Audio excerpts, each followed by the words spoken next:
Malam itu, hujan turun sangat deras di desa Karangmojo.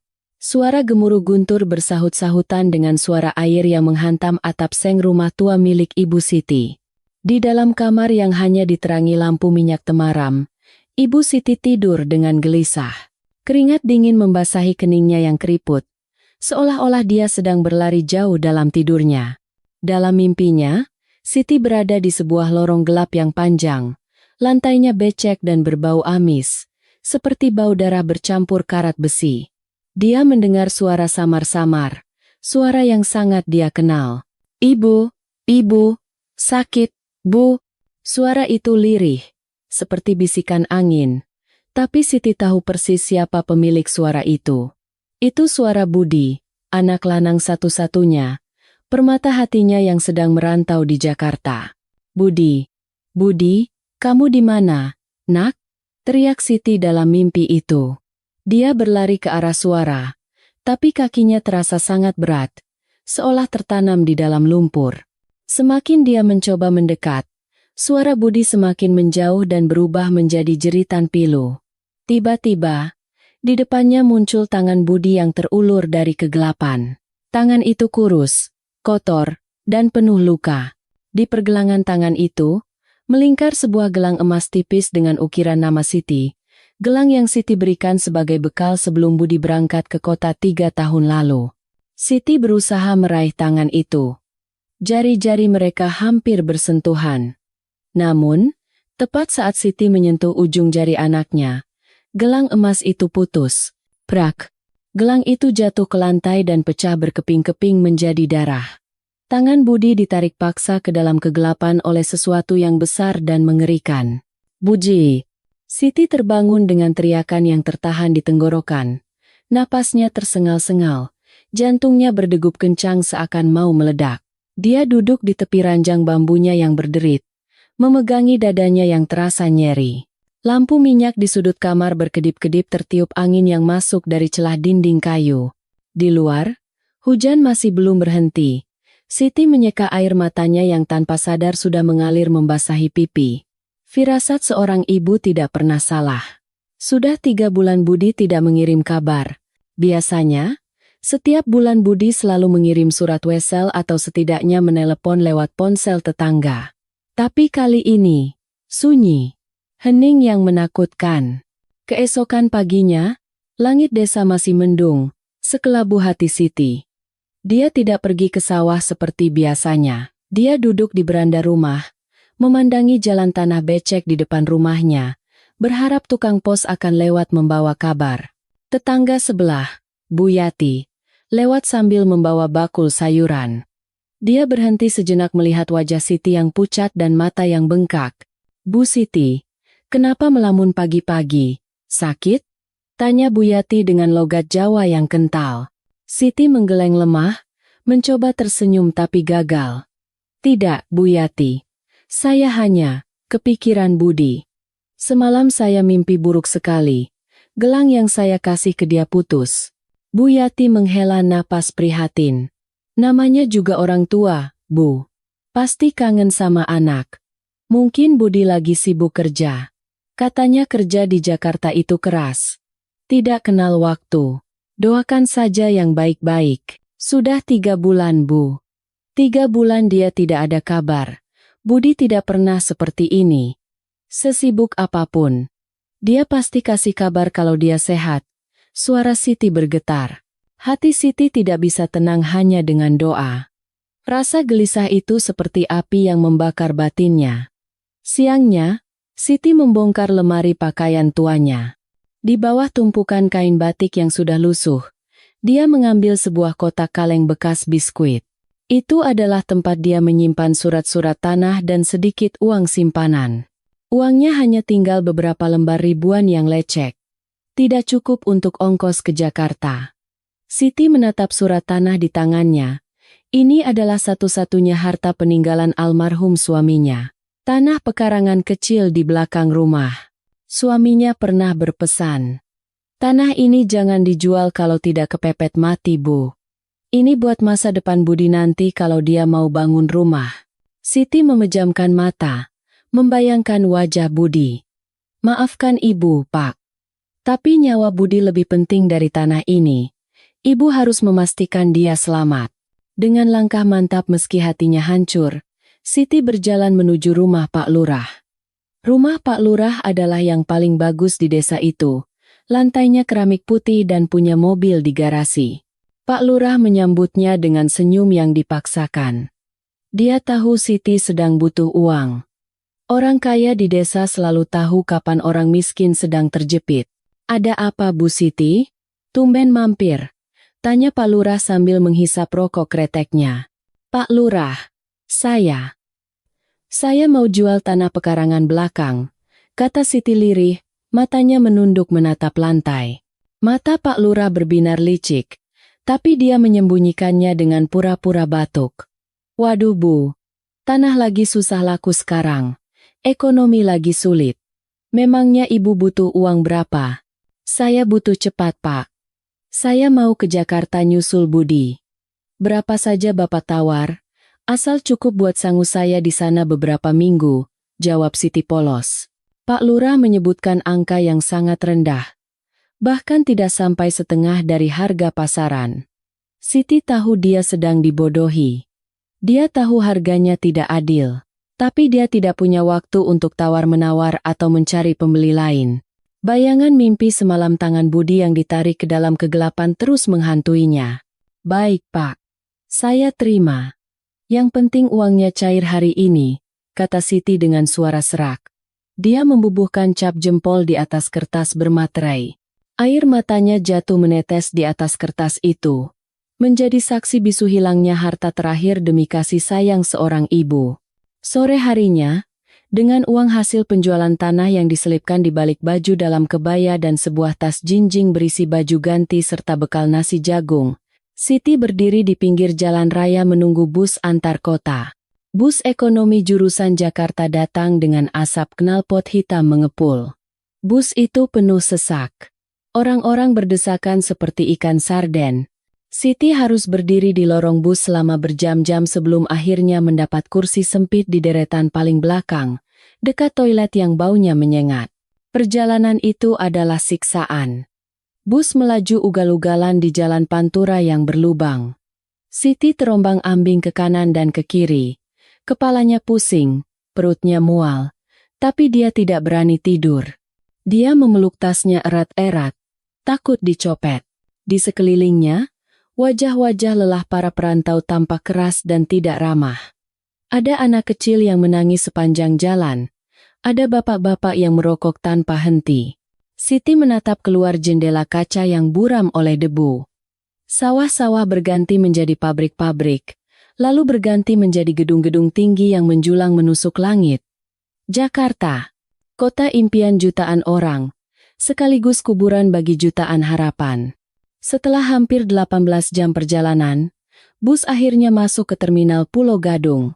Suasana terminal itu jauh lebih menakutkan daripada cerita orang. Teriakan calo, suara klakson, bau sampah, dan tatapan-tatapan liar orang-orang di sana membuat nyali Siti menciut. Dia hanyalah seorang wanita tua dari desa yang tidak tahu apa-apa tentang kekejaman ibu kota. Tapi dia punya satu tujuan. Dia mengeluarkan secari kertas lusuh dari sakunya. Di sana tertulis alamat tempat kerja Budi yang terakhir kali dia kirimkan lewat surat 6 bulan lalu, proyek apartemen Grand Horizon, Jakarta Barat. Siti bertanya pada seorang pedagang asongan arah ke sana. Dia harus berganti angkot 3 kali. Dia ditipu sopir angkot, diputar-putar, dan harus membayar ongkos 3 kali lipat. Tapi Siti tidak peduli. Dia hanya ingin bertemu Budi. Matahari sudah hampir terbenam ketika Siti sampai di depan sebuah lokasi proyek pembangunan apartemen mewah yang setengah jadi. Debu semen beterbangan membuat mata perih. Suara mesin bor dan truk molen terdengar memekakan telinga. Pagar seng tinggi menutupi area proyek. Siti mendekati pos satpam di gerbang depan. Ada 2 orang satpam bertubuh besar dengan seragam biru dongker sedang duduk minum kopi. Wajah mereka garang. Permisi Pak. Nuwun sewu, sapa Siti dengan sopan sambil membungkukkan badan. Salah satu satpam menoleh dengan malas. Ada apa Bu?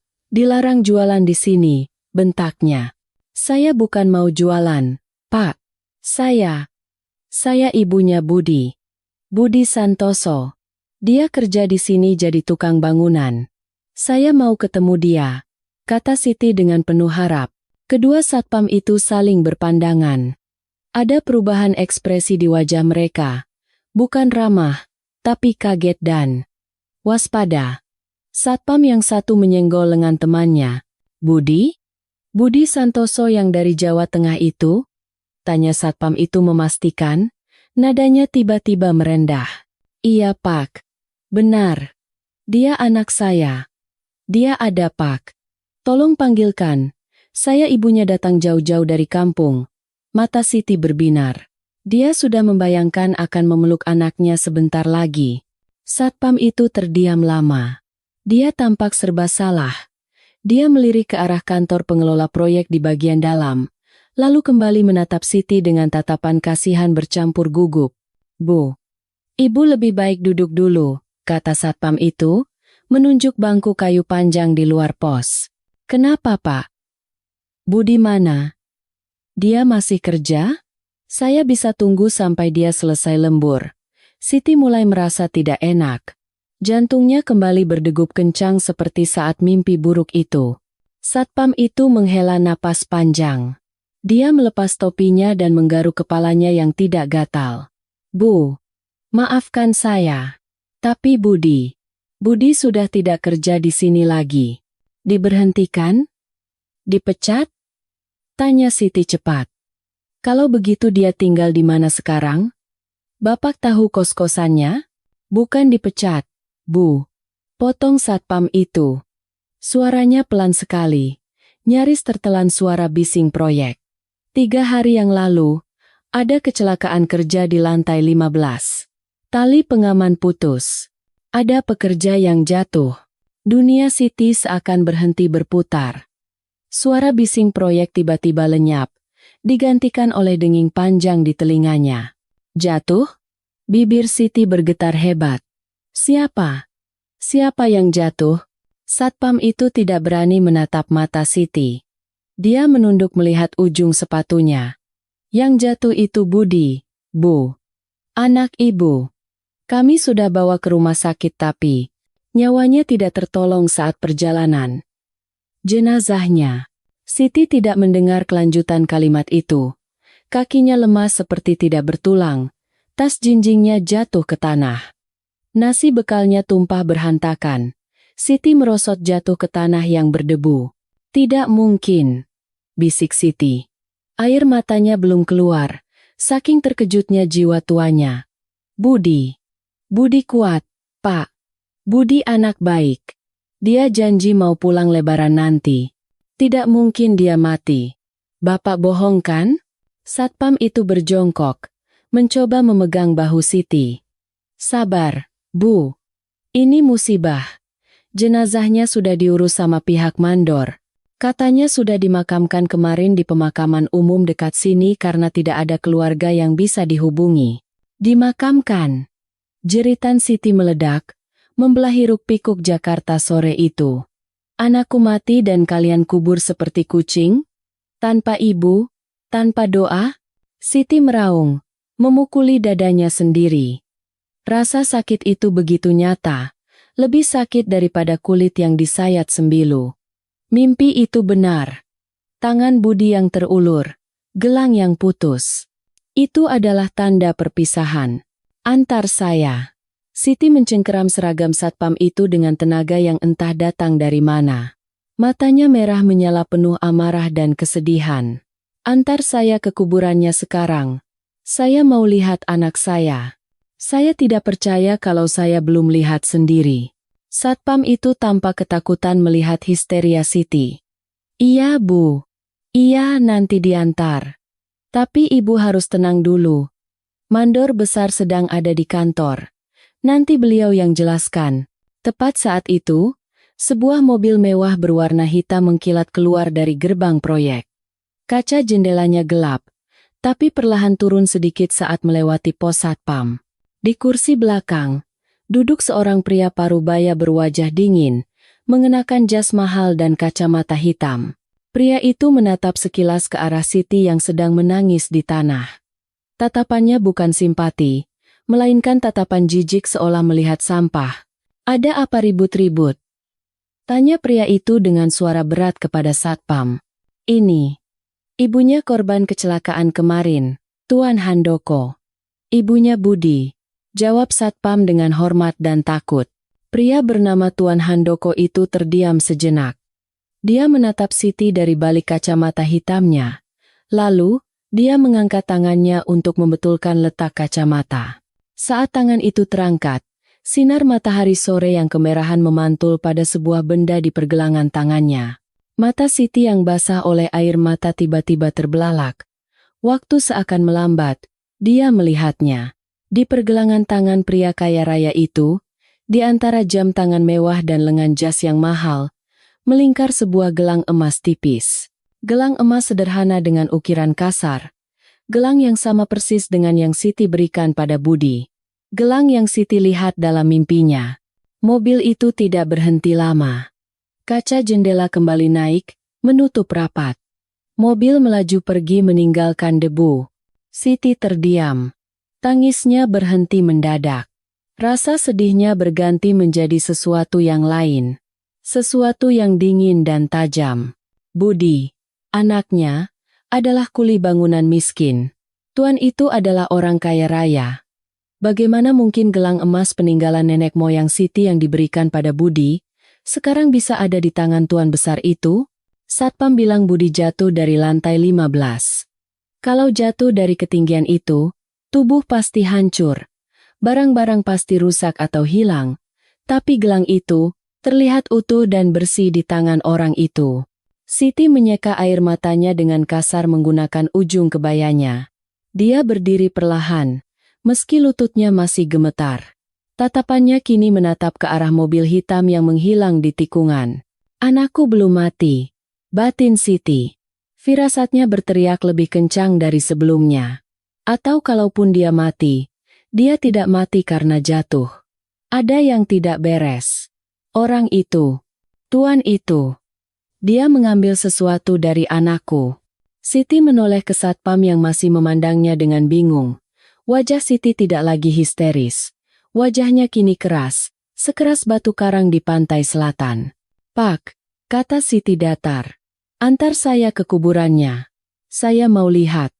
Dan kasih tahu saya, siapa nama tuan yang naik mobil tadi?" Satpam itu menelan ludah. Merasa merinding melihat perubahan sikap ibu tua di depannya.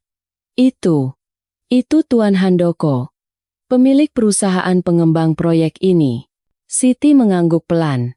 Dia mengepalkan tangannya di samping tubuh. "Tunggu ibu, Budi. Ibu tidak akan pulang sebelum membawamu pulang, hidup atau mati, dan ibu akan mengambil kembali gelangmu." Malam itu di Jakarta baru saja dimulai. Dan perjuangan seorang ibu melawan raksasa kota ini pun baru saja dimulai. Langit Jakarta sore itu berwarna jingga kemerahan, seperti luka yang menganga di cakrawala. Angin berhembus kencang membawa debu dan bau sampah yang menyengat. Di sebuah pemakaman umum, TPU, pinggiran kota yang padat dan semrawut, Siti melangkah tertatih-tatih di antara nisan-nisan yang berhimpitan. Tanah di sini becek dan licin. Satpam proyek tadi memberinya secari kertas lusuh dengan nomor blok makam. Blok F3, nomor 9,4. Itu adalah blok untuk jenazah tak dikenal atau orang-orang miskin yang dimakamkan dengan biaya pemerintah. Hati Siti berdebar kencang, bukan karena takut hantu, tapi takut menghadapi kenyataan. Setelah berputar-putar hampir setengah jam, dia akhirnya menemukannya. Sebuah gundukan tanah merah yang masih basah. Tidak ada batu nisan marmer. Hanya sepotong papan kayu triplek yang ditancapkan miring. Di sana tertulis dengan spidol hitam yang mulai luntur kena hujan. "Budi S. korban proyek." Siti jatuh berlutut di samping gundukan itu. Tangannya yang kasar dan gemetar menyentuh tanah merah yang dingin. Tole, Budi," panggil Siti lirih. Suaranya pecah. "Ibu datang, nak. Ibu sudah di sini." Dia mencium tanah itu, air matanya membasahi gundukan merah. Dia ingin meraung, ingin memaki Tuhan, ingin menggali tanah ini dengan kuku jarinya sendiri untuk memeluk anaknya terakhir kali. Tapi, saat tangannya mencengkeram tanah basah itu, naluri ibunya kembali berteriak. Ada yang aneh. Siti seorang petani. Dia seumur hidup bergelut dengan tanah. Dia tahu bau tanah, tapi gundukan ini, baunya berbeda. Biasanya, makam baru memiliki bau bunga Kamboja atau setidaknya bau tanah galian yang khas. Tapi tanah ini baunya seperti tanah urugan puing. Keras, berpasir, dan banyak pecahan batu bata. Tidak ada doa. Gumam Siti. Tidak ada bunga. Bu! Sebuah suara serak mengejutkannya. Siti menoleh cepat. Di belakangnya berdiri seorang kakek tua, kurus kering, memegang cangkul. Dia adalah penggali kubur di makam itu. Matanya cekung, tapi sorotnya tajam mengamati Siti. Ibu keluarganya? Tanya kakek itu, menunjuk gundukan tanah budi. Siti mengangguk sambil menghapus air mata. Saya ibunya, Pak. Saya baru sampai dari kampung. Kakek itu melihat ke kiri dan ke kanan, memastikan tidak ada orang lain di sekitar mereka. Lalu dia berjongkok di dekat Siti. Suaranya merendah menjadi bisikan. Ibu yang sabar ya. Tapi, kalau boleh Bapak bicara jujur, kata kakek itu ragu-ragu. Sebaiknya ibu jangan terlalu sering menangis di gundukan ini. Maksud Bapak apa? Siti mengerutkan kening. 3 hari lalu, tengah malam, ada truk datang. Orang-orang berbadan besar menurunkan peti mati. Mereka menyuruh saya gali lubang cepat-cepat. Mereka bilang ini korban kecelakaan kerja, harus segera dikubur biar tidak bau. Kakek itu bercerita dengan nada gemetar. Tapi Bu, saya ini sudah gali kubur puluhan tahun. Saya tahu beratnya peti yang ada isinya sama yang kosong. Jantung Siti berhenti berdetak sesaat. Dia mencengkeram lengan kakek itu. Maksud Bapak? Petinya kosong? Bukan kosong, ralat kakek itu. Tapi bunyinya, gluduk-gluduk, seperti batu. Kalau jenazah manusia, beratnya mantap, Bu. Diam. Tapi peti ini beratnya aneh. Dan mereka melarang saya membukanya. Mereka langsung timbun dan kasih uang tutup mulut. Kakek itu menatap mata Siti dalam-dalam. Saya tidak tahu anak ibu ada di mana, tapi firasat tua saya bilang, dia tidak ada di bawah sini. Kata-kata penggali kubur itu seperti sambaran petir yang justru menerangi kegelapan di hati Siti. Bukannya sedih, Siti justru merasa lega yang luar biasa. Harapannya menyala kembali. Budi belum mati, firasatnya benar. Tuan besar itu berbohong. Siti merogoh saku kebayanya, mengeluarkan uang Rp20.000 terakhir yang dia punya di saku luar, dan memberikannya pada kakek itu. Terima kasih Pak. Terima kasih sudah jujur sama saya. Malam itu, Siti tidak tidur di penginapan. Dia tidur di mushola kecil di terminal, merenung menyusun rencana. Dia ingat wajah Tuan Handoko. Dia ingat gelang emas itu. Dia harus masuk ke kehidupan orang kaya itu. Tapi bagaimana caranya? Dia hanya wanita tua lulusan SD. Tidak punya koneksi, tidak punya senjata. Tapi Siti punya satu keahlian. Dia pandai memasak dan bersih-bersih. Di kampung, masakannya selalu dipuji paling enak sekecamatan. Keesokan paginya, Siti kembali ke pos satpam proyek apartemen. Kali ini dia tidak menangis. Dia menunggu di warung kopi seberang jalan sampai satpam yang kemarin Pak Asep keluar untuk jam istirahat. Pak Asep kaget melihat Siti lagi. Bu? Ibu belum pulang? Siti menghampirinya dengan wajah memelas. Pak, saya sudah ke kuburan. Saya sudah ikhlas. Bohong Siti. Tapi uang saya habis, Pak. Saya dicopet di terminal. Saya tidak punya ongkos pulang ke Jawa. Pak Asep tampak iba. Waduh, kasihan sekali ibu. Terus ibu mau bagaimana? Saya mau kerja dulu di Jakarta, Pak. Kumpul uang buat ongkos pulang. Apa saja. Jadi tukang cuci piring. Tukang sapu. Bapak kan kenal orang-orang kaya di proyek ini. Apa Tuan Handoko itu butuh pembantu? Saya dengar orang kaya pembantunya banyak. Pak Asep berpikir sejenak. Tuan Handoko. Wah, rumahnya di kawasan elit Menteng, Bu. Susah masuk ke sana, penjagaannya ketat. Tapi, Pak Asep mengingat sesuatu. Kemarin saya dengar sopirnya ngobrol. Katanya Nyonya Handoko lagi marah-marah karena tukang masaknya kabur. Katanya tidak tahan sama galaknya Nyonya. Mata Siti berbinar. Ini dia jalannya. Pak, tolong Pak. Kasih saya alamatnya. Saya akan coba melamar. Siapa tahu rezeki saya. Saya janji tidak akan bawa-bawa nama Bapak. Saya cuma mau cari ongkos pulang. Karena rasa bersalah atas kematian Budi dan rasa kasihan, Pak Asep akhirnya menuliskan sebuah alamat di secari kertas truk rokok. Jalan Diponegoro nomor 88, Menteng. Hati-hati ya Bu. Orang kaya di sana beda sama kita. Jangan macam-macam. Siti menggenggam kertas itu erat-erat. Terima kasih Pak. Semoga Gusti Allah membalas kebaikan Bapak. Kawasan Menteng adalah dunia yang berbeda. Di sini, tidak ada debu, tidak ada suara bising, dan tidak ada bau sampah. Pohon-pohon besar rindang menaungi jalan aspal yang mulus. Rumah-rumah gedongan berdiri megah dengan pagar tinggi menjulang, seolah menyembunyikan dosa-dosa pemiliknya dari dunia luar. Siti berdiri di depan gerbang hitam raksasa bernomor 88. Rumah itu lebih mirip istana daripada tempat tinggal. Ada pos satpam sendiri di depan. Siti merapikan rambutnya, mengelap wajahnya dengan ujung selendang, dan memberanikan diri mendekat. Mau cari siapa? Tanya satpam rumah itu dengan nada curiga, melihat penampilan Siti yang lusuh. Saya dengar Nyonya rumah ini cari tukang masak atau pembantu, Pak. Saya mau melamar, kata Siti dengan suara dibuat-buat tegar. Halah, sudah tua begitu mau kerja apa?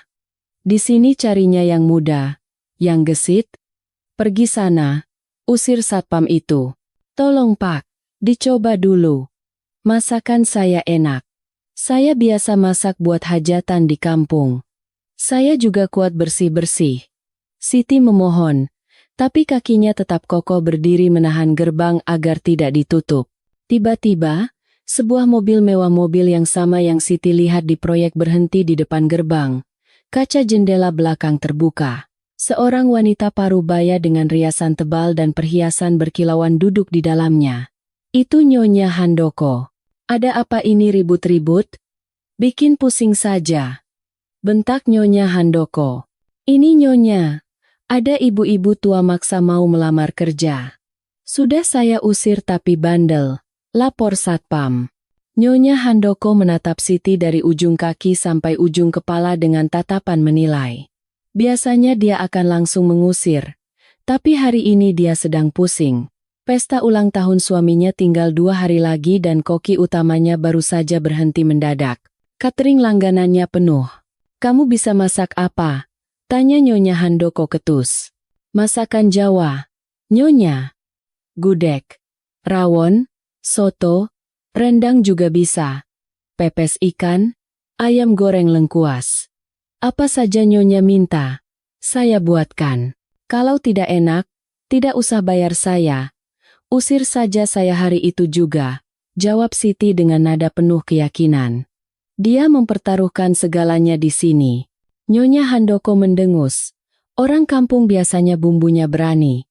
Ya sudah, buka gerbangnya. Suruh dia masuk lewat pintu belakang. Tes dia masak makan siang hari ini. Kalau Bapak bilang tidak enak, langsung usir. Gerbang terbuka. Jantung Siti berdegup kencang. Langkah kakinya memasuki halaman rumah itu terasa berat. Dia bukan masuk rumah majikan. Dia masuk ke kandang serigala yang telah memakan anaknya. Dapur rumah Tuan Handoko lebih besar dari rumah Siti di kampung. Peralatannya mengkilap, terbuat dari besi tahan karat. Ada 5 orang pembantu lain yang bekerja di sana. Dipimpin oleh seorang kepala pelayan bernama Mbok Darmi, wanita tua berwajah keras yang sudah bekerja di sana selama 20 tahun. Namamu siapa? Tanya Mbok Darmi galak. Siti. Mbok. Jangan panggil Mbok. Panggil kepala. Di sini kerjanya harus cepat, bersih, dan diam. Dengar?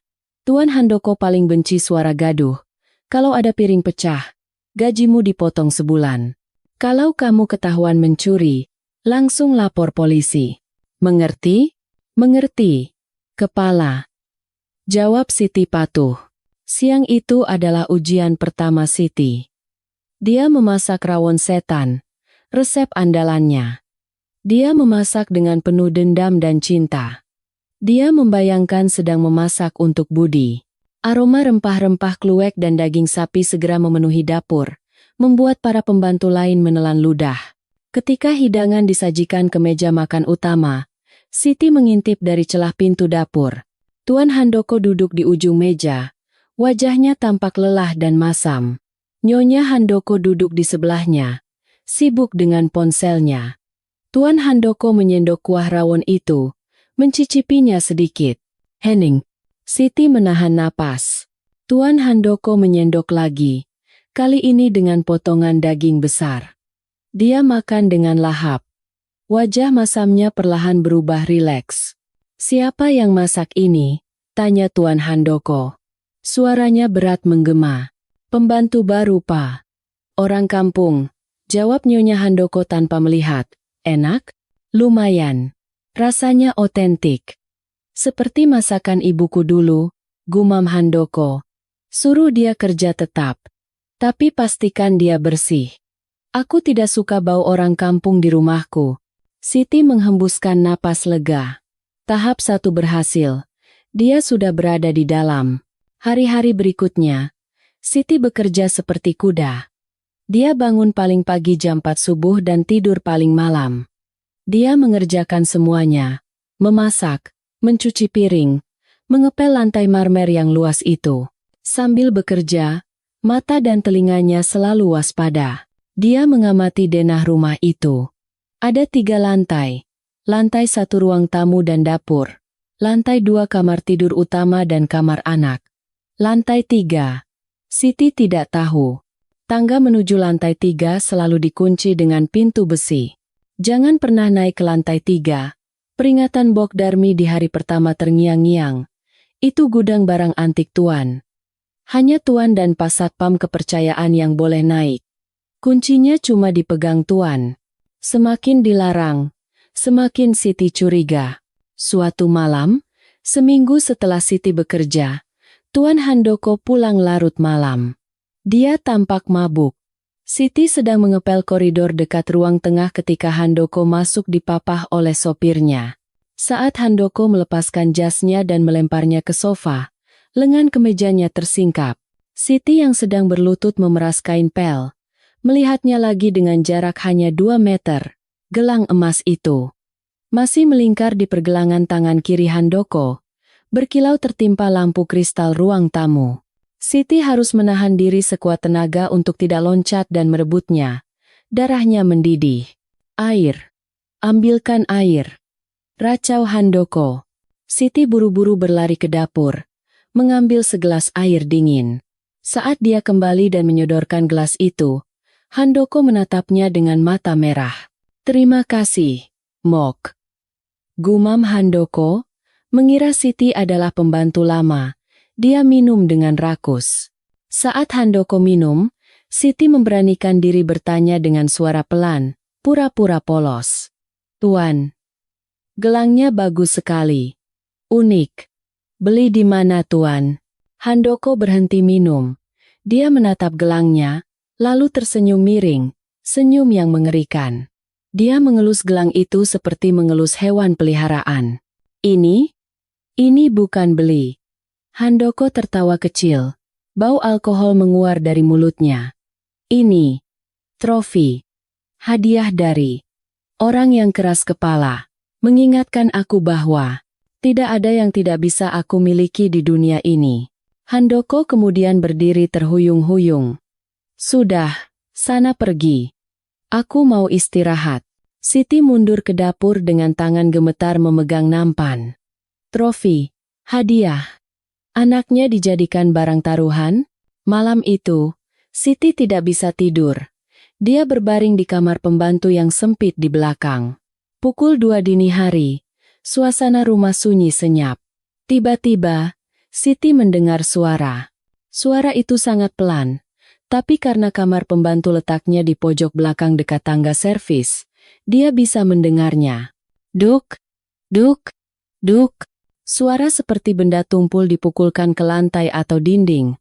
Iramanya tidak beraturan. Siti bangkit dan menempelkan telinganya ke dinding. Suara itu berasal dari atas, dari lantai 3 yang terkunci. Dan kemudian, di sela-sela suara pukulan itu, Siti mendengar suara lain.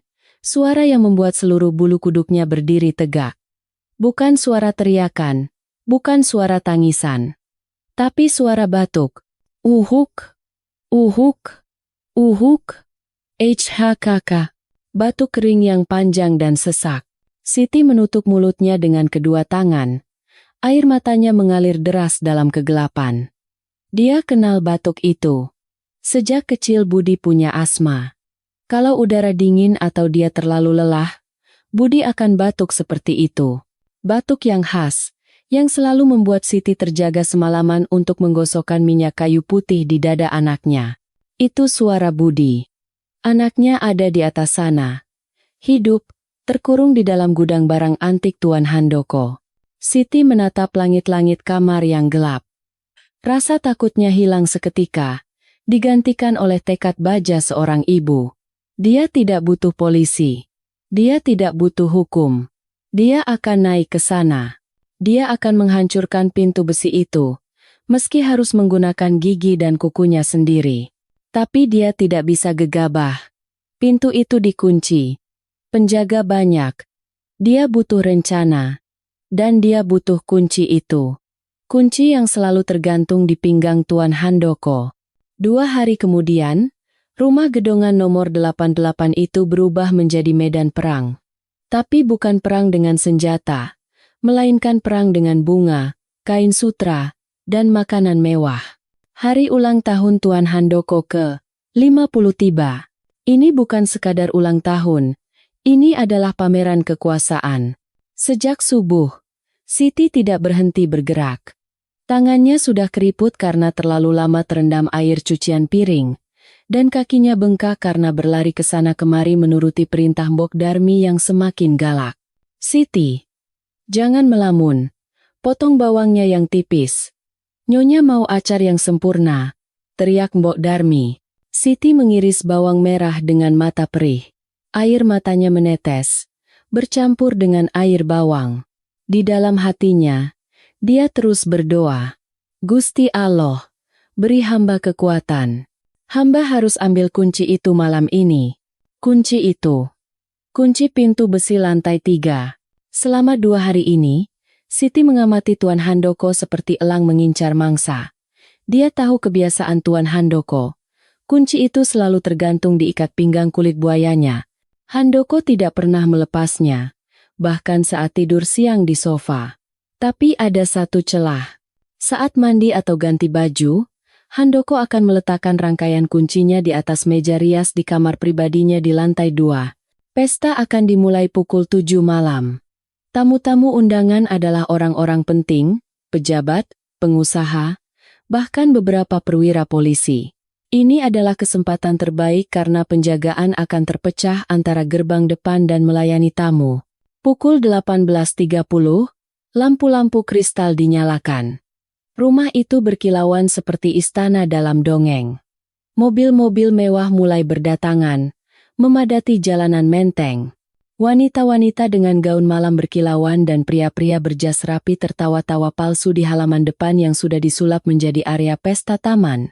Siti dan pembantu lainnya diperintahkan memakai seragam baru. Kebaya putih bersih dengan kain batik.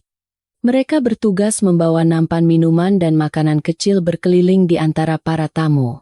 Ingat, bisik Mbok Darmi tajam sebelum mereka keluar dari dapur. Senyum. Jangan bicara kalau tidak ditanya. Dan jangan pernah jatuhkan nampan. Mengerti? Siti mengangguk.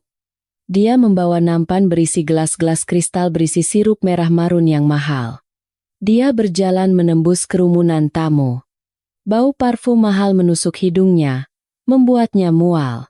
Orang-orang ini tertawa, makan enak, berdansa, sementara di atas sana, di lantai 3. Anak kandungnya mungkin sedang meregang nyawa. Saat berkeliling, mata Siti tidak melihat wajah para tamu. Matanya hanya mencari satu orang, Tuan Handoko. Tuan Handoko sedang berdiri di tengah ruangan, memegang gelas wine, tertawa lebar menerima ucapan selamat. Dia memakai setelan jas abu-abu perak. Dan di sana, di pinggangnya yang gembung, terlihat kilatan logam, kunci itu masih di sana. Siti meremas nampan peraknya. Bagaimana caranya?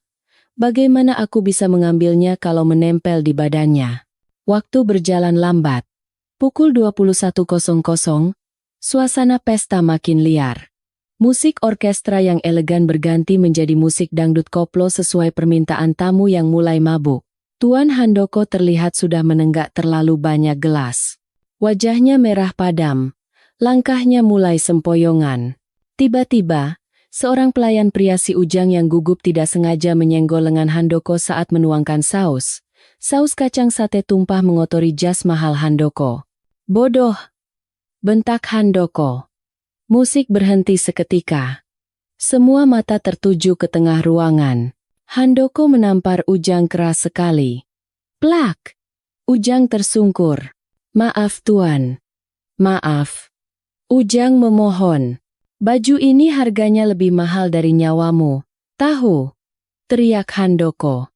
Nyonya Handoko buru-buru datang menenangkan suaminya. Sudah Pak, sudah. Jangan ribut di depan tamu. Malu. Sana ganti baju dulu ke kamar. Bujuk Nyonya Handoko. Handoko mendengus kasar. Dia melempar gelasnya ke lantai hingga pecah berantakan. Sialan. Bikin mood rusak saja. Dengan langkah marah dan terhuyung, Handoko berjalan menuju tangga naik ke lantai 2. Jantung Siti berdegup kencang. Ini kesempatannya. Handoko akan ganti baju. Dia pasti akan melepas celananya yang kotor. Kunci itu akan dilepas. Siti meletakkan nampannya di meja terdekat. Dia melihat Mbok Darmi sedang sibuk memarahi Ujang dan menyuruh pelayan lain membersihkan pecahan gelas. Tidak ada yang memperhatikannya. Siti menyelinap mundur, masuk ke lorong dapur, lalu berlari kecil menuju tangga servis di belakang. Tangga ini tembus ke lorong lantai 2, dekat kamar utama. Lutut Siti gemetar hebat saat menaiki anak tangga. Dia merasa seperti pencuri. Ya, aku memang pencuri, batinnya. Pencuri yang ingin mengambil kembali hartanya. Sampai di lantai 2, lorong itu sepi. Suara musik dangdut dari bawah terdengar samar-samar. Pintu kamar utama Tuan Handoko sedikit terbuka. Siti mengintip. Handoko ada di dalam. Dia sedang melepas jasnya dengan kasar dan melemparnya ke kasur. Lalu dia membuka ikat pinggangnya. Klang! Suara rangkaian kunci jatuh ke atas meja nakas di samping tempat tidur terdengar sangat jelas di telinga Siti. Handoko kemudian berjalan sempoyongan masuk ke kamar mandi di dalam kamar. Terdengar suara air keran dinyalakan. Dia mau mandi atau cuci muka. Siti menelan ludah. Jarak dari pintu ke meja nakas itu sekitar 5 meter. Dia harus masuk, ambil kunci, dan keluar sebelum Handoko kembali. Siti melepas sandalnya. Dia bertelanjang kaki agar tidak bersuara. Dengan napas tertahan, Siti melangkah masuk ke kamar mewah itu. Karpet tebal meredam langkah kakinya. 1 langkah. 2 langkah. Suara air di kamar mandi masih terdengar. Handoko sedang bernyanyi-nyanyi mabuk di dalam sana. 3 langkah. 4 langkah. Siti sampai di depan meja nakas. Tangannya terulur meraih rangkaian kunci itu. Ada banyak anak kunci di sana. Tapi ada satu kunci besi tua yang besar dan berkarat. Siti yakin itu kunci pintu lantai 3. Siti menggenggam kunci itu. Dingin. Tiba-tiba, suara air di kamar mandi berhenti. Siti membeku. Handuk. Mana handuk? Teriak Handoko dari dalam kamar mandi. Siti panik. Dia melihat ke kiri dan kanan. Tidak ada tempat sembunyi selain kolong tempat tidur atau lemari. Tapi dia tidak sempat. Suara langkah kaki basah terdengar mendekat ke pintu kamar mandi. Siti melakukan hal gila. Dia justru berteriak pelan, menirukan suara Nyonya Handoko. "Pa, cepat sedikit. Tamu-tamu nunggu," seru Siti, lalu dia membanting pintu lemari pakaian dengan keras agar terdengar seperti ada orang yang kesal dan pergi. Setelah membanting pintu lemari, Siti langsung tiarap di balik sofa besar di sudut kamar. Handoko keluar dari kamar mandi dengan wajah basah. Dia melihat sekeliling dengan mata menyipit karena mabuk. "Ma? Mama?" panggilnya. Tidak ada jawaban. "Dasar bawel," gumam Handoko. Dia tidak curiga. Dia pikir istrinya baru saja masuk, marah-marah, lalu pergi lagi. Dia mengambil baju ganti dari lemari yang tadi dibanting pintunya oleh Siti. Handoko memakai celana baru, lalu dia menoleh ke meja nakas. Jantung Siti rasanya mau meledak. "Mati aku." Dia pasti sadar kuncinya hilang. Tapi Handoko yang mabuk tidak melihat detail. Dia hanya meraba-raba meja nakas, mencari rokoknya, bukan kuncinya. Dia menyalakan rokok, menghisapnya dalam-dalam, lalu berjalan keluar kamar, meninggalkan rangkaian kunci itu. Tunggu, kuncinya tidak ada di meja. Kuncinya sudah ada di genggaman tangan Siti yang berkeringat di balik sofa. Handoko terlalu mabuk untuk ingat dia menaruh kunci di mana.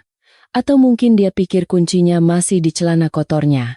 Begitu pintu kamar tertutup dan langkah kaki Handoko menjauh menuruni tangga, Siti merangkak keluar. Kakinya lemas seperti jeli. Dia berhasil. Tapi ini baru permulaan. Siti tidak turun kembali ke dapur. Dia berbelok ke arah tangga menuju lantai 3. Di ujung lorong yang gelap itu, berdiri sebuah pintu besi kokoh yang catnya sudah mengelupas. Pintu yang memisahkan dunia pesta pora di bawah dengan neraka di atas. Siti berdiri di depan pintu besi itu. Tangannya gemetar hebat saat mencoba mencocokkan kunci besar berkarat itu ke lubangnya. Klek. Kunci masuk. Krek. Krek. Siti memutar kunci itu. Berat dan seret. Dia harus menggunakan kedua tangannya. Klek. Terbuka. Siti mendorong pintu besi itu perlahan. Engselnya berderit panjang. Suara yang sangat menyiluakan di kesunyian lantai atas. Bau itu langsung menyambar wajah Siti. Bukan bau debu gudang tua. Tapi bau busuk yang menyengat, bau campuran antara keringat basi, kotoran manusia, obat-obatan kimia, dan amis darah. Siti menutup hidungnya dengan selendang. Dia melangkah masuk. Tidak ada lampu yang menyala. Hanya cahaya bulan yang masuk dari ventilasi kecil di atap. Ruangan itu luas. Seperti aula kosong. Tapi tidak kosong. Di sepanjang dinding, berjejer kandang-kandang besi. Seperti kandang anjing. Tapi ukurannya besar. Siti menyalakan korek api kayu yang dia bawa dari dapur. Cahaya api kecil menerangi pemandangan di depannya.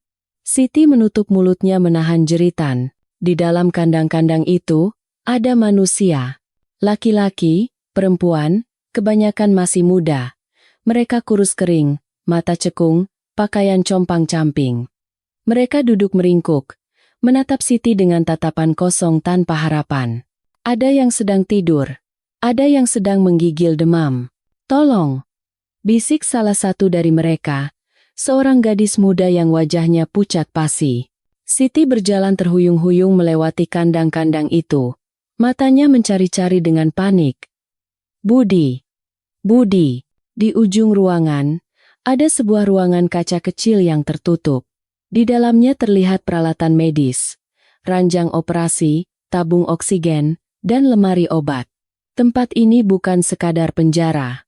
Ini klinik ilegal. Siti mendekati kandang terakhir di dekat ruangan kaca itu. Di sana, terbaring sesosok tubuh laki-laki yang sangat kurus, memunggungi Siti. Punggungnya penuh bekas luka cambukan. Dan dia sedang batuk. Uhuk. Uhuk. Budi? Panggil Siti. Suaranya hampir hilang. Sosok itu berhenti batuk. Dia perlahan berbalik. Wajahnya tirus, tulang pipinya menonjol, matanya layu. Tapi itu dia. Itu wajah yang Siti susui, yang Siti gendong, yang Siti besarkan dengan keringat dan air mata. Bu? Suara Budi serak, seperti suara dari alam kubur. Budi mencoba merangkak mendekati jeruji besi. Dia tidak percaya dengan penglihatannya. Dia pikir dia sedang berhalusinasi karena demam. Ibu? Benar ibu? Anakku. Siti menjatuhkan dirinya di depan kandang. Dia memasukkan tangannya lewat celah jeruji, meraih wajah anaknya yang dingin. Ya Allah, Gusti. Mereka apakan kamu, nak? Mereka apakan kamu? Ibu. Lari. Bu. Budi bukannya senang, malah ketakutan setengah mati. Dia mencengkeram tangan ibunya. Pergi dari sini. Kalau mereka tahu ibu di sini, mereka bunuh ibu. Pergi. Tidak. Ibu tidak akan pergi tanpa kamu. Ibu bawa kunci. Siti mencoba memasukkan kunci ke gembok kandang Budi. Tapi gembok kandang itu berbeda. Itu gembok modern dengan kode angka, bukan kunci biasa. Kunci yang Siti bawa hanya untuk pintu utama lantai 3. Siti panik. Dia mencoba mengguncang jeruji besi itu. Buka! Buka! Percuma, Bu. Itu pakai sandi. Budi menangis. Ibu harus pergi lapor polisi. Jangan di sini. Di sini ada dokter. Dia jahat sekali, Bu. Dia ambil ginjal Temon kemarin. Temon mati, Bu. Siti membeku. Ginjal? Jadi ini bisnis mereka? Perdagangan organ manusia? Pantas saja Handoko kaya raya.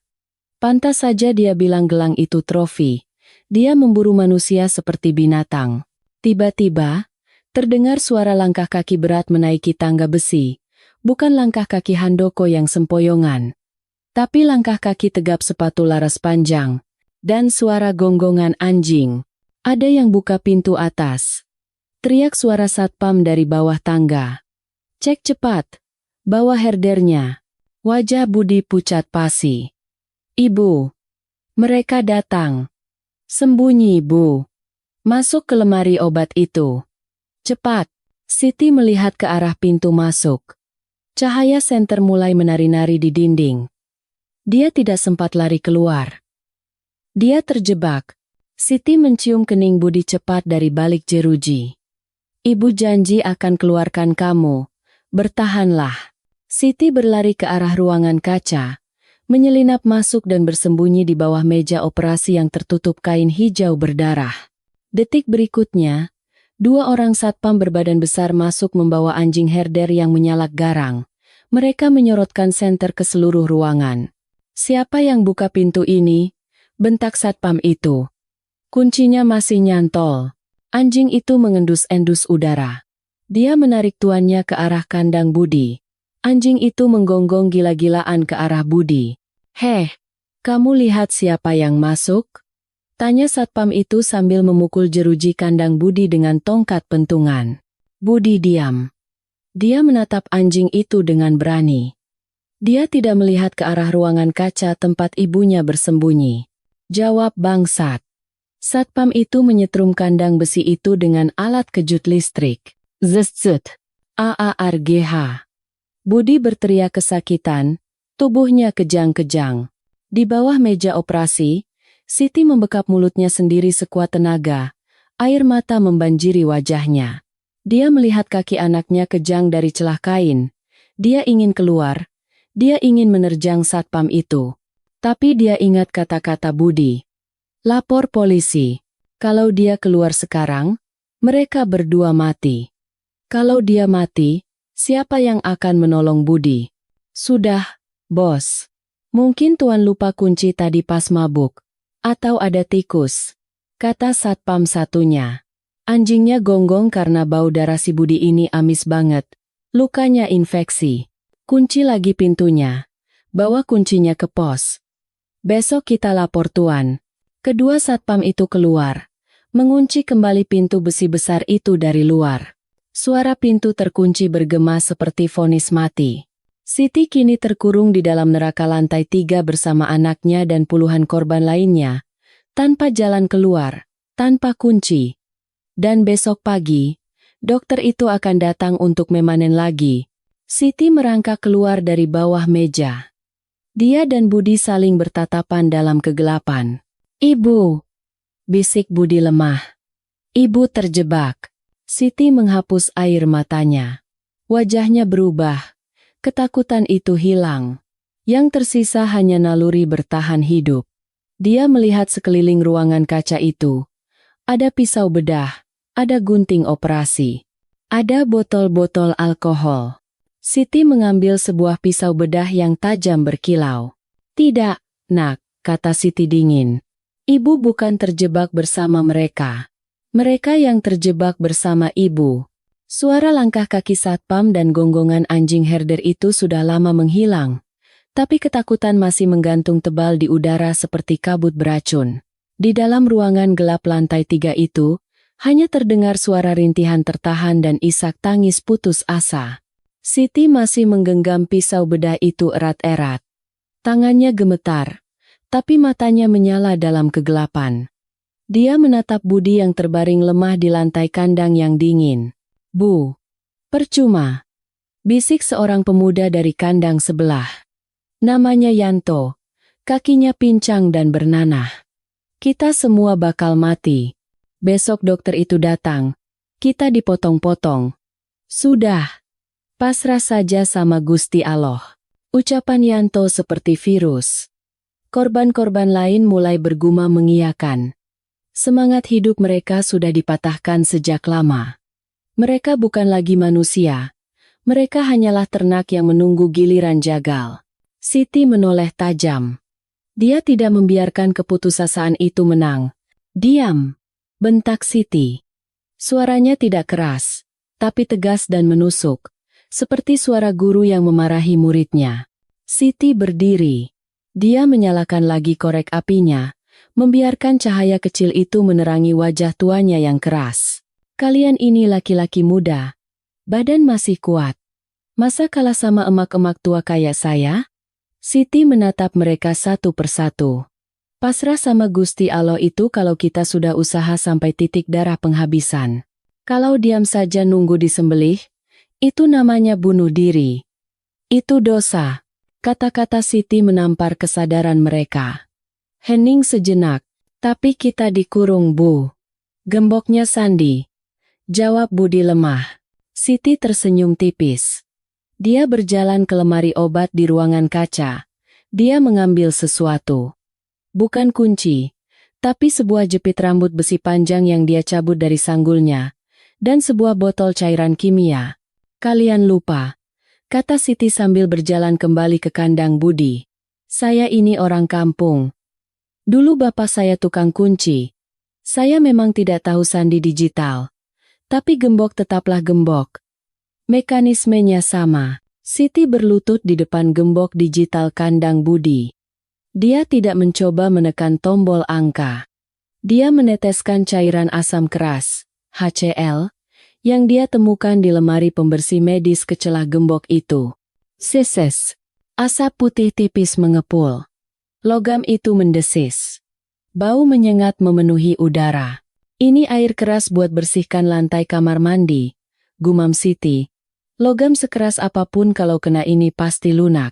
Setelah menunggu beberapa menit, Siti memasukkan jepit rambut besinya ke celah gembok yang sudah korosi itu. Dia mengutak-atiknya dengan sabar. Keringat dingin mengalir di pelipisnya. Klek. Suara itu kecil. Tapi bagi mereka, itu seperti suara surkakala kebebasan. Pintu kandang Budi terbuka. "Ya Allah!" Yanto ternganga. Siti tidak buang waktu. Dia membantu Budi keluar. "Le, kamu bisa berdiri?" Budi mengangguk lemah, dibantu ibunya. Sekarang, Siti menyerahkan botol asam dan jepit rambut itu ke Budi. "Kamu ajari Yanto dan yang lain. Buka semua kandang ini. Ibu mau siapkan jamuan buat tamu kita besok pagi." Malam itu menjadi malam terpanjang dalam hidup mereka. Tapi tidak ada yang tidur. Rasa sakit, lapar, dan takut, semuanya berubah menjadi adrenalin. Di bawah komando Siti, tikus-tikus got yang terbuang ini berubah menjadi tentara. Siti membagi tugas dengan cepat dan efisien, layaknya dia mengatur hajatan di kampung. Kamu, yang badannya masih agak kuat, bantu papa yang sakit ke ruangan kaca. Obati luka mereka pakai alkohol dan perban di sana. Jangan sampai ada yang pingsan, perintah Siti. Kamu, cari semua benda tajam. Gunting, pisau, tiang infus, pecahan kaca. Apa saja yang bisa menusuk. Siti sendiri sibuk di sudut ruangan. Dia mencampur berbagai cairan kimia yang ada di lemari obat. Alkohol 96%, pemutih pakaian, dan sabun cair. Dia menuangkannya ke dalam botol-botol kaca bekas infus. Dia menyobek kain seragam penjara mereka untuk dijadikan sumbu. Molotov. Bisik salah satu korban bernama Agus, seorang mahasiswa yang diculik saat demo. Ibu bikin bom molotov? Di kampung. Ini namanya mercon banting buat usir babi hutan. Jawab Siti datar sambil menyumpal mulut botol dengan kain. Babi hutan di sini pakai baju satpam dan jas dokter. Kulit mereka tebal, harus dibakar biar panik. Menjelang pukul 4 pagi, semua persiapan selesai. Semua kandang sudah kosong, tapi pintunya ditutup kembali seolah-olah masih terkunci. Para korban bersembunyi di balik bayang-bayang, di atas lemari, dan di balik tumpukan kardus obat. Budi duduk di samping ibunya di balik meja operasi. Dia memegang tangan ibunya yang kasar. Bu, kalau kita gagal. STT. Siti meletakkan jari di bibir anaknya. Ingat rencana kita. Umpan. Jebakan. Serang. Siti menatap jam dinding yang berdetak. Pukul 05.30. Waktunya hampir tiba. Budi kembali masuk ke dalam kandangnya, tapi kali ini pintunya tidak dikunci. Dia adalah umpannya. Dia harus berpura-pura sekarat. Pukul 06.00 tepat. Terdengar suara berat pintu besi utama dibuka dari luar. Krek. Gik. Cahaya lampu koridor menyilaukan masuk ke dalam ruangan gelap itu. Langkah kaki sepatu kulit terdengar. Kali ini lebih banyak. Ada 3 orang. Baunya busuk sekali hari ini. Terdengar suara seorang pria yang halus tapi dingin. Itu suara dokter. Mungkin si Budi sudah mati, Dok. Kemarin lukanya parah. Sahut suara satpam. Siti mengintip dari celah kain meja operasi. Dia melihat mereka. 1 orang pria parubaya memakai jas dokter putih bersih. Di belakangnya, 2 satpam berbadan raksasa membawa tongkat listrik dan pistol di pinggang. Mereka masuk dengan santai, percaya diri penuh karena merasa sebagai penguasa tempat itu. Cek si Budi. Kalau sudah mati, buang saja ke insinerator. Kalau masih napas, bawa ke meja operasi. Tuan Handoko minta ginjalnya pagi ini, perintah dokter itu sambil memakai sarung tangan karet. Siti mengepalkan tangannya. Tuan Handoko minta ginjal anakku pagi ini, langkahi dulu mayat ibunya. 2 satpam itu berjalan menuju kandang Budi. Mereka membuka pintu kandang dengan kasar. Budi tergeletak diam. Matanya terpejam, napasnya ditahan. Woi, bangun. Satpam itu menendang kaki Budi. Budi tidak bergerak. Wah, mati beneran kayaknya, Dok, kata satpam itu. Dia membungkuk untuk memeriksa nadi di leher Budi.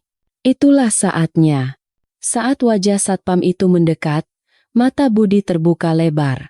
Sekarang, teriak Budi. Budi menghunuskan potongan kaca tajam yang dia sembunyikan di tangannya, langsung menusuk leher satpam itu. Keras. Darah muncrat. Satpam itu meraung kaget, memegangi lehernya dan terhuyung ke belakang. Zerbu. Teriakan perang menggema di ruangan itu. Dari atas lemari, Agus dan Yanto melompat turun menimpa satpam kedua. Mereka menusuk-nusuk punggung satpam itu dengan gunting operasi dan tiang infus. Apa-apaan ini? Dokter itu panik. Dia mundur, tangannya merogoh saku jasnya. Mungkin mencari senjata atau ponsel. Tapi Siti lebih cepat. Dia melompat keluar dari balik meja operasi. Di tangannya sudah ada 2 botol molotov yang sumbunya sudah dinyalakan. Rasakan ini, iblis. Siti melempar botol pertama tepat ke arah kaki dokter itu. Prak. Bom. Api menyambar seketika. Jas putih dokter itu terbakar. Dia berteriak histeris, menari-nari kepanasan, lupa akan segala wibawanya. Botol kedua dilempar Siti ke arah pintu keluar, menciptakan dinding api yang menghalangi siapapun untuk lari atau masuk. Kekacauan total terjadi. Satpam pertama yang terluka lehernya masih mencoba melawan.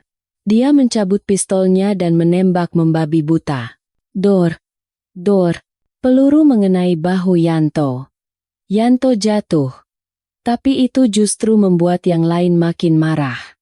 5 orang korban mengeroyok satpam itu, memukulinya dengan tabung oksigen sampai dia tidak bergerak lagi.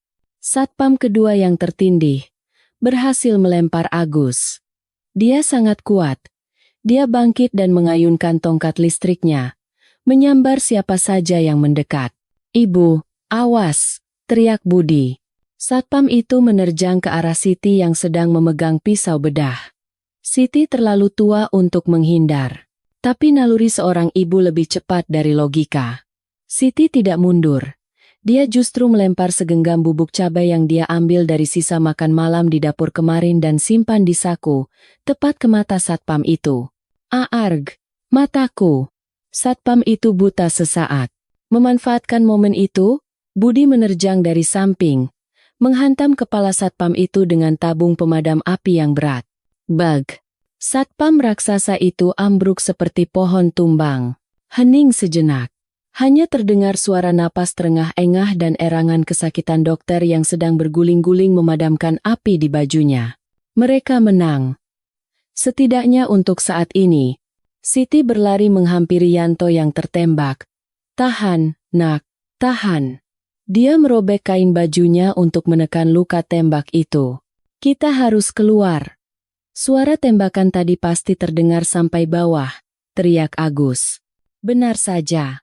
Terdengar suara sirine alarm berbunyi nyaring di seluruh gedung. Lampu darurat merah berkedip-kedip. Semua ambil senjata. Ambil pistol satpam itu, perintah Siti. Budi memungut pistol dari tangan satpam yang tewas. Tangannya gemetar memegang benda mematikan itu. Seumur hidup dia cuma pegang sendok semen. "Bu, lewat mana?" "Pintu utama diblokir api," kata Budi. Siti melihat ke sekeliling. Asap hitam mulai memenuhi ruangan. Dia melihat ventilasi udara di langit-langit. Tempat cahaya bulan masuk semalam. "Lewat sana," tunjuk Siti. "Itu saluran pembuangan udara. Pasti tembus ke atap dak beton.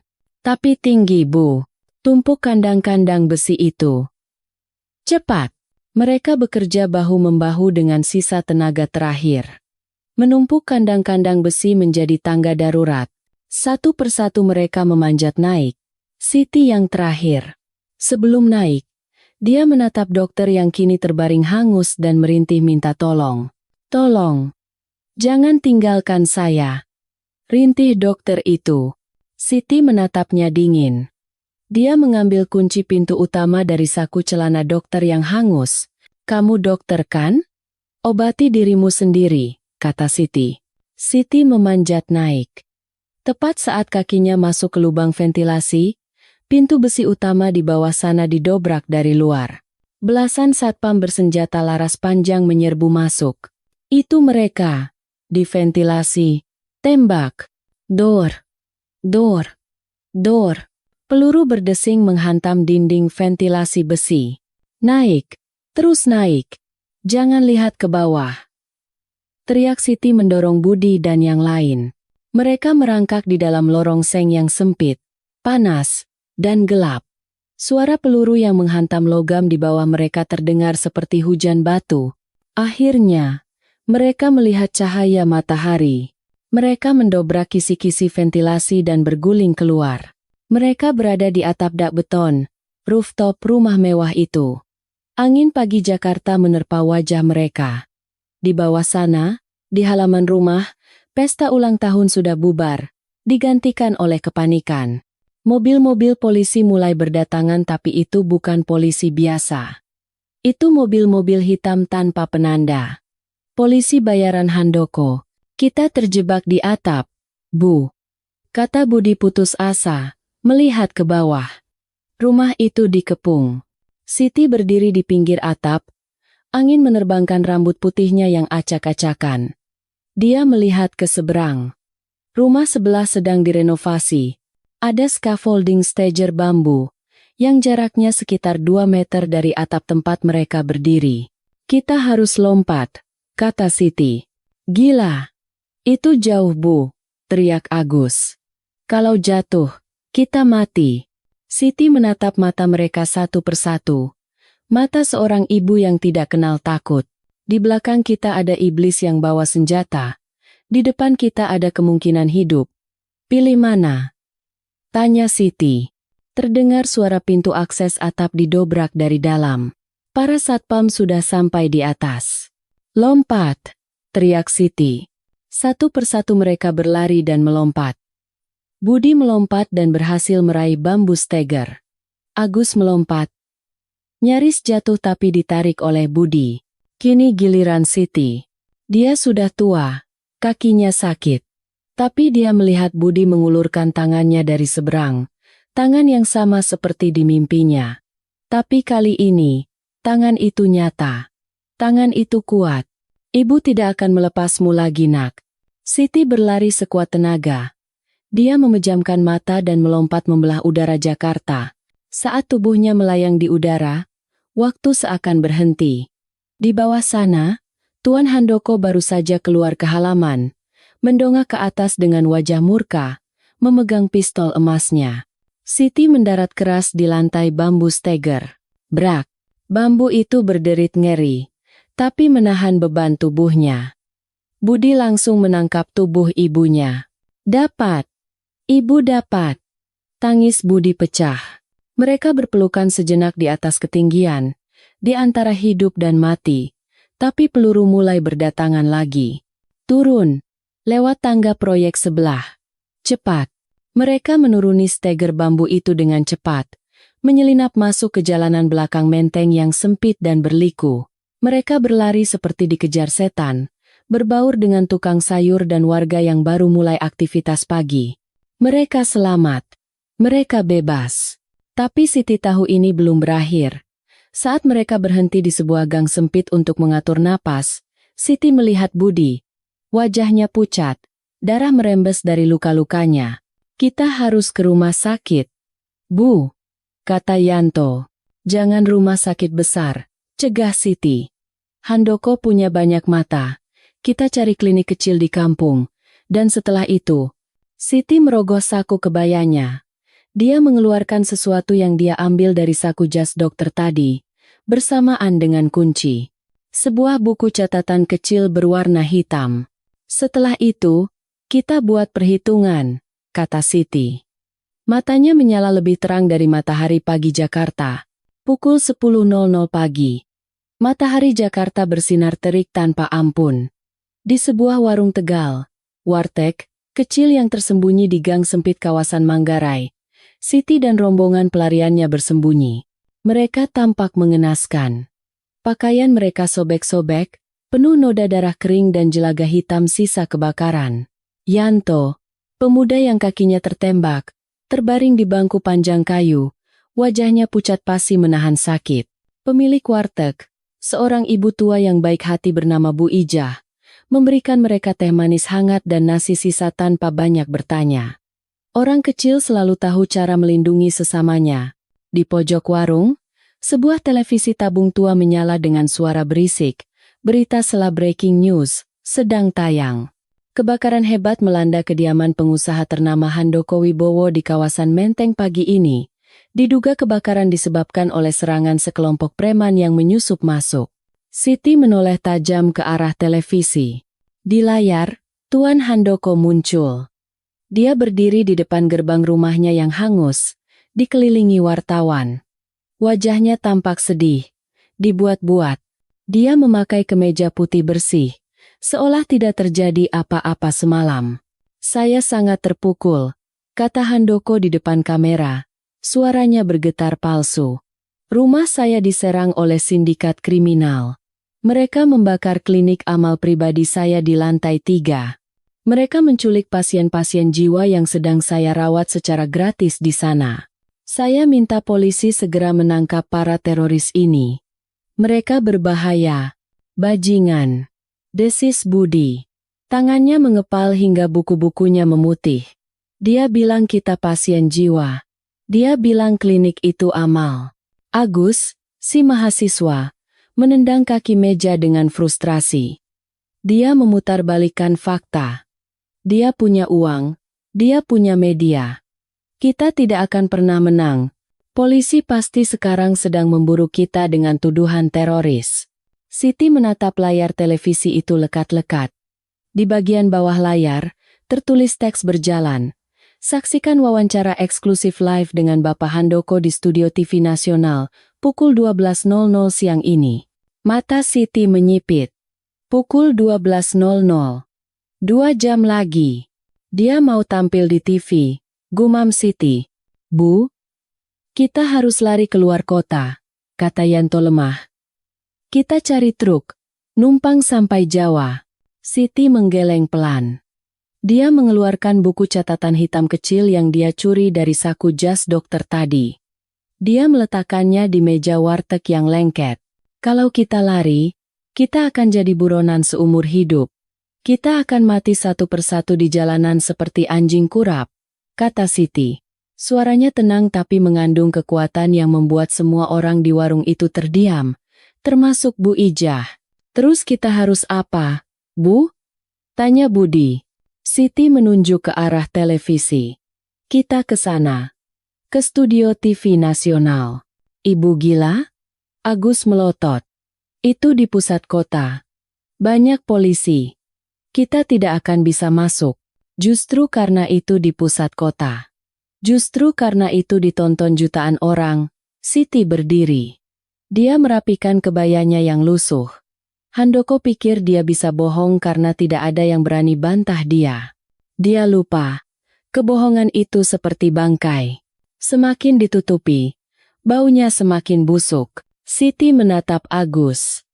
Gus, kamu mahasiswa kan? Kamu pintar ngomong kan? Agus mengangguk ragu. Kamu baca buku ini. Hafalkan nama-namanya. Budi, kamu Papa Yanto. Kita semua pergi ke sana. Kita tidak akan menyelinap lewat pintu belakang. Kita akan masuk lewat pintu depan. Tapi Bu, Satpam TV. Satpam TV itu juga manusia. Mereka punya ibu. Mereka punya hati. Potong Siti. Dia menoleh ke Bu Ijah. Bu, boleh saya pinjam selendang bersih dan air buat cuci muka? Saya mau tampil di TV. Harus kelihatan rapi sedikit. Bu Ijah, yang sejak tadi menyimak, menyeka air matanya dengan ujung daster. Dia masuk ke dalam kamar dan keluar membawa beberapa baju koko bekas suaminya dan kain sarung bersih. Pakai ini, kata Bu Ijah. Kalian pejuang. Jangan kelihatan kalah.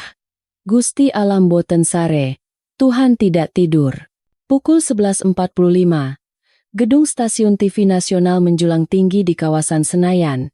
Di lobi utama yang mewah dan berpendingin udara, para resepsionis cantik dan satpam berseragam rapi sedang berjaga. Tiba-tiba, pintu kaca otomatis terbuka. Masuklah rombongan aneh itu. Siti memimpin di depan. Mengenakan kebaya lusuh tapi wajahnya tegak menantang. Di belakangnya, Budi dan Agus memapah Yanto. Di belakang mereka, belasan korban lain berjalan beriringan. Mereka bau asap, bau luka, tapi tatapan mereka tajam. Satpam lobi segera menghadang. Woi, stop, siapa kalian? Pengemis dilarang masuk. Siti berhenti tepat di depan satpam itu. Dia tidak marah. Dia menatap mata satpam itu dalam-dalam. Tatapan seorang ibu. Nak, kata Siti lembut. Kami bukan pengemis. Kami korban. Orang yang ada di dalam sana, yang sedang diwawancara. Dia yang bikin anak saya begini. Siti menarik lengan baju Budi, memperlihatkan bekas luka cambukan dan sundutan rokok yang masih baru. Satpam itu tertegun. Dia melihat luka-luka itu. Dia melihat wajah-wajah putus asa di belakang Siti. "Tolong, Nak," lanjut Siti. "Biarkan kami masuk. Kalau Nak Satpam punya ibu di kampung, bayangkan kalau ibunya yang minta tolong seperti ini." Satpam itu goyah. Hatinya bergejolak. Tapi komandannya datang berlari. "Usir mereka. Cepat. Pak Handoko sedang siaran." Agus maju ke depan. Dia mengangkat buku hitam itu tinggi-tinggi. "Kami punya bukti. Ini daftar perdagangan organ manusia. Kalau kalian usir kami, kalian bersekongkol dengan pembunuh." Suara Agus lantang, menggema di lobi. Beberapa wartawan yang sedang nongkrong di lobi mulai menoleh. Kamera-kamera HP mulai merekam. "Biarkan mereka masuk," teriak salah satu wartawan senior yang mengenali gelagat berita besar. Melihat banyak kamera HP menyala, kepala Satpam ragu untuk menggunakan kekerasan. Siti memanfaatkan celah itu. Mereka menerobos masuk, melewati gate keamanan, berlari menuju Studio 1 tempat siaran langsung berlangsung. Di dalam Studio 1, lampu sorot menyilaukan menerangi panggung. Handoko duduk di sofa empuk berhadapan dengan pembawa acara terkenal. Dia sedang pura-pura menyeka air mata buaya. "Ya, saya memang sering difitnah karena kesuksesan saya. Tapi saya maafkan mereka," kata Handoko dengan nada bijak. Tiba-tiba, pintu studio didobrak. "Brak! Pembohong!" Teriakan Siti menggelegar. Masuk ke dalam mikrofon studio dan disiarkan langsung ke jutaan televisi di seluruh Indonesia. Kamera secara refleks berputar ke arah pintu. Penonton di rumah ternganga. Produser di ruang kontrol panik. Tapi dia tidak mematikan siaran. Rating. Ini adalah momen emas. Handoko terlonjak dari kursinya. Wajahnya yang tenang berubah pucat saat melihat hantu-hantu dari lantai 3 itu berdiri di sana, dipimpin oleh nenek tua yang pernah memasakkan rawon untuknya. "Matikan kameranya. Satpam. Usir orang gila ini," teriak Handoko, lupa menjaga image-nya. Tapi Siti sudah berjalan naik ke panggung. Langkahnya pincang, tapi mantap. Dia berdiri tepat di hadapan Handoko, di bawah sorotan lampu yang panas. "Tuan Handoko," suara Siti bergetar menahan amarah.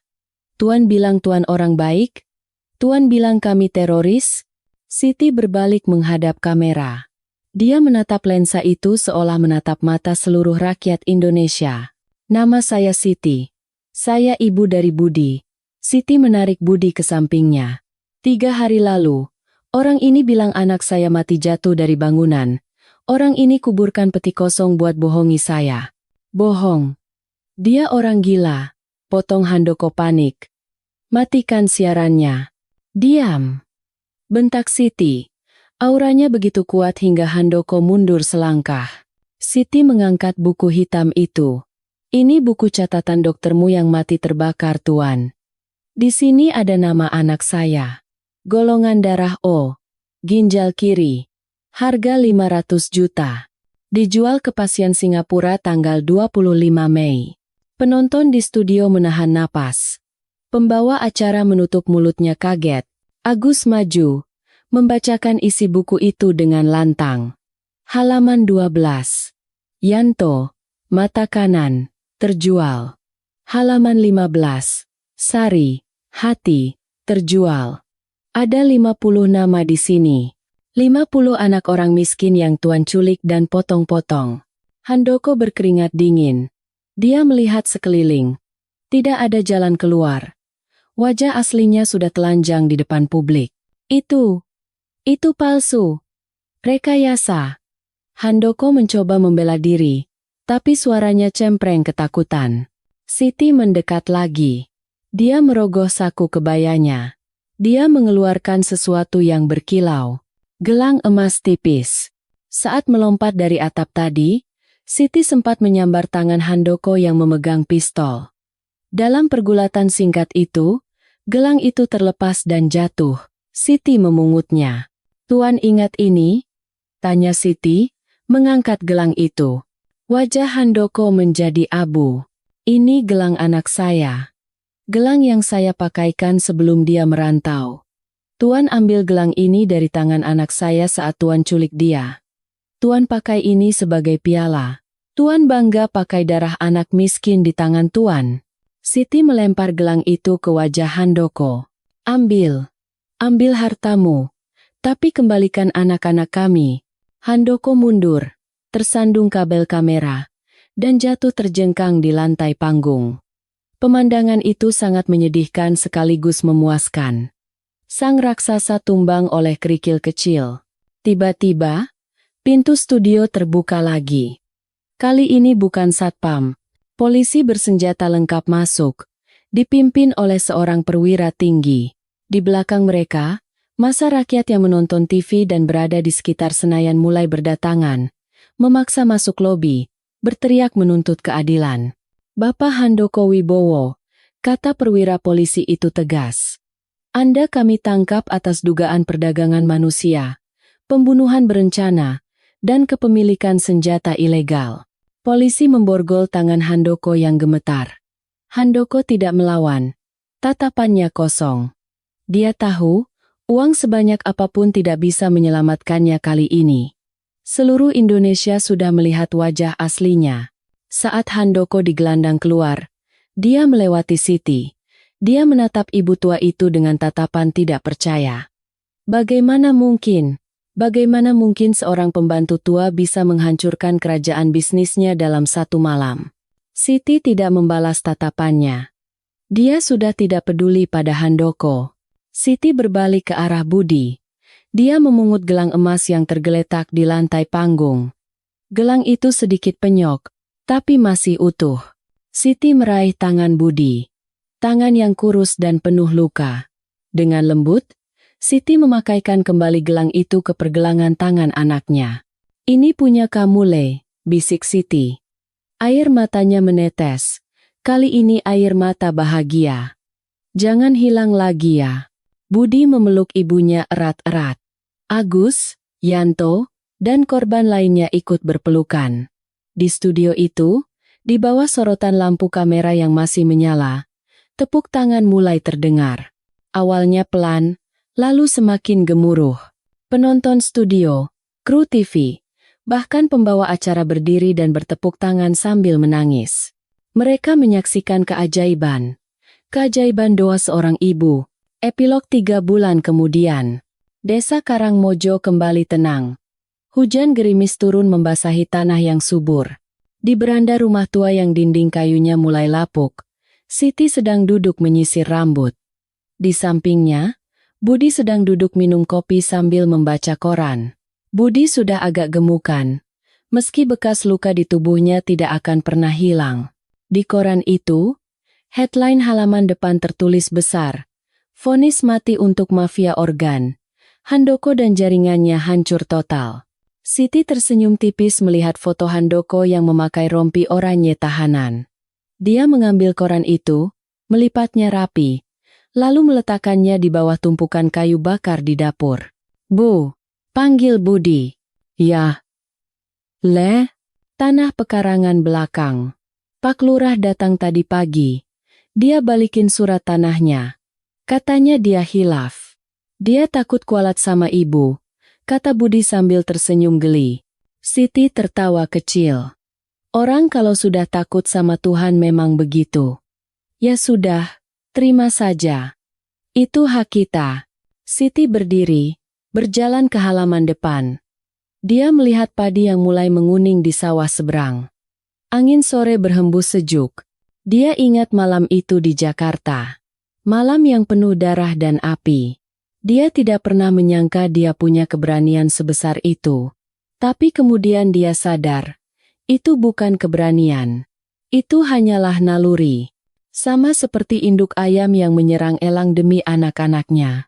Siti mengangkat tangannya, melihat telapak tangannya yang kasar dan kapalan.